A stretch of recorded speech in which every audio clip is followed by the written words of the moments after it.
नमस्कार मोकरे साहेब.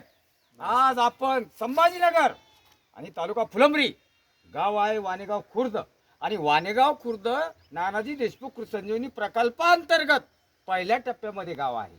आणि पहिल्या टप्प्यामध्ये गाव असताना आपण एका मत्स्य शेततळ्यावर आलेलो आहो. आणि ते मत्स्य शेततळ्याचे लाभार्थी ज्ञानेश्वरराव भोकरे, कृषी मित्र वाणेगाव खुर्द येथील आहे. आज त्यांच्याशी मत्स्यपालनची नानाजी देशमुख संजीवनी प्रकल्पांतर्गत मुलाखत जाणून घेऊ. नमस्कार भाऊ. नमस्कार. आपण शेततळ कोणत्या वर्षी घेतलं? 2020 ला घेतलं. 2020 ला घेतलं. आणि ते 2020 ला घेऊन पाणी शेततळ घेतल्यानंतर अस्तरीकरण केलेलं आणि पाणी साठा करून मग तुम्हाला मत्स्यपालनची कल्पना कशी सुचली? ही कृषी विभागामध्ये योजना चालू होती, नानाजी देशमुख कृषी संजीवनी प्रकल्पांतर्गत मत्स्यपालन असा एक त्याच्यामध्ये दिसलं मला. मग मी तो अर्ज केला.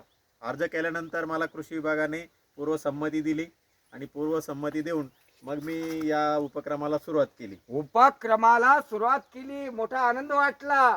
आणि आज पाणी बघून मत्स्यपालन हे पाणी हलवायसाठी एक मशीन सुद्धा बघतोय आपण. आणि पाण्यामध्ये प्राणवायू ऑक्सिजन कसा तयार होईल ते सुद्धा बघतोय आपण.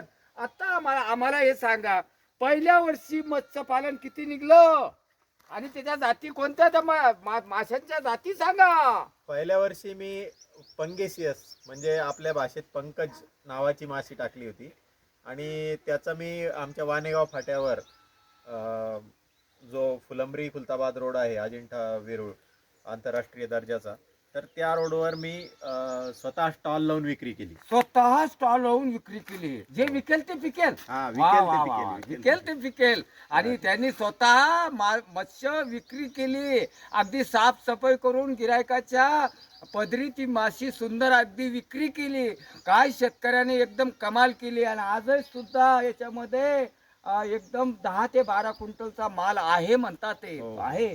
नानाजी देशमुख कृषी संजीवनी प्रकल्पांतर्गत आधुनिक तंत्रज्ञान शेतकऱ्यांना घेतलेलं आहे आणि ते प्रयोगशील शेतकरी आहे. आणि त्यांनी हा चांगला उपक्रम गाठलेला आहे.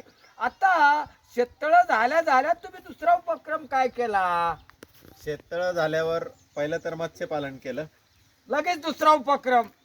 त्याच्यानंतर मी रेशीम उद्योग रेशीम उद्योग. वा वा वा. आणि रेशीम उद्योगात चालू असतानाच मग थोडेफार पैसे माझ्याकडे यायला लागले. तर मग मी आता नवीन शेडनेट केला. शेडनेट बघूच आपण. मत्स्यपालन पाहिल्यासाठी शेततळ केलं, पाणी निर्मिती केली, पाणी स्टोरेज केलं. पाणी स्टोरेज झाल्यानंतर शेततळ्यामध्ये मत्स्यपालन पंकज नावाची व्हरायटी घेतली. त्याच्यामधून हे अर्थशास्त्र आर्थिक उत्पादन वाढल्यामुळे त्यांनी लागलीच रेशीमचा उद्योग सुरू केला. रेशीमचं उत्पादन प्लस मत्स्य उत्पादन वाढल्यामुळे, दोन्हीचं उत्पादन वाढल्यामुळे नानाजी देशमुख कृषी संजीवनी प्रकल्पांतर्गत तिसरा शेडनेट हाऊस आपण बघूया. चला, मी तुम्हाला शेडनेट हाऊस कडे घेऊन जातोय. आणि चालू वर्षी तो शेडनेट त्यांनी घेतलेला आहे. आता हा 2023-24 ला हा शेडनेट घेतलेला आहे. हे बघतोय आपण पॉईंट 20 चा.